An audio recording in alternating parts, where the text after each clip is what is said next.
তো ঠিক রয়েছে।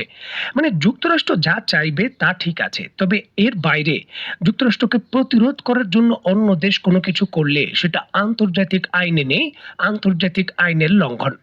যুক্তরাষ্ট্র হামলা করার জন্য তার বিমানবাহী রণতরী এবং তার সকল শক্তি অনেকটা মুক্তোর মালার মতো ইরানের চারদিকে দাঁড় করিয়ে ফেলেছে। হামলা যে কোনো মুহূর্তে হতে পারে। এমতো অবস্থায় ইরান তার নিজের সার্বভৌমত্ব এবং নিজেকে রক্ষা করার জন্য তার আকাশসীমা এবং হরমুজ প্রণালীর আকাশসীমা বন্ধ করে ঘোষণা দিয়ে সামরিক মহড়া চালাচ্ছে। এটা নাকি আন্তর্জাতিকভাবে ঠিক নয়। তবে চীন আন্তর্জাতিকভাবে এটার বড় ধরনের সমর্থন করেছে। চীনের পক্ষ থেকে পরিষ্কারভাবে বার্তা দেওয়া হয়েছে ইরান তার সার্বভৌমত্ব রক্ষা করার জন্য সর্বোচ্চ শক্তি প্রয়োগ করার অধিকার রাখে। যা যা দরকার তা তা করার অধিকার রাখে, আর এতে চীনের পূর্ণাঙ্গ সমর্থন রয়েছে।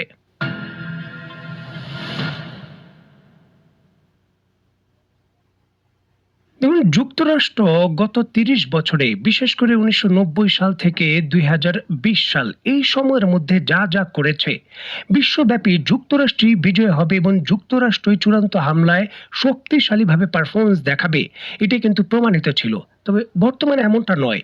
ইরানের বিরুদ্ধে যুক্তরাষ্ট্র কতটুকু সাফল্য দেখাতে পারে, নাকি ভিয়েতনামের মতো খালি হাতে শক্তিশালীভাবে ক্ষতিগ্রস্তভাবে তারা ফিরে যায়, তা নিয়ে শঙ্কা রয়েছে।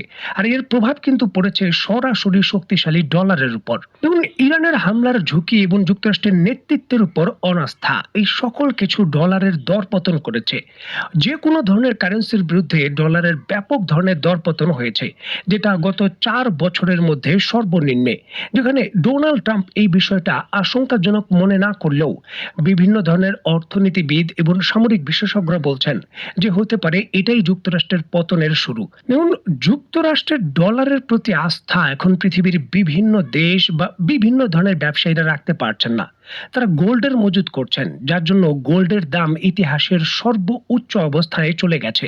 আর এই বিষয়টি কিন্তু পরিষ্কারভাবে ইঙ্গিত দেয় যে যুক্তরাষ্ট্র ইরানের বিরুদ্ধে জয়লাভ করতে পারবে না বা কোনো সুবিধা করতে পারবে না।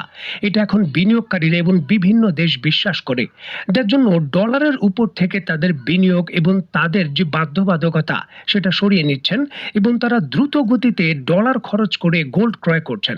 আর এটাই কিন্তু বিশ্ব ব্যবস্থার বড় ধরনের মেরুকরণ বা পরিবর্তনের ইঙ্গিত দেয়, যেটা যুক্তরাষ্ট্র হয়তো নিজের পায়ে নিজে কুড়াল মেরে নিজেই বাস্তবায়ন করছে। কারণ এমন একটি ক্রিটিক্যাল সময়ে হামলা না করে হয়তো যুক্তরাষ্ট্র নিজেকে নিবৃত রাখতে পারত।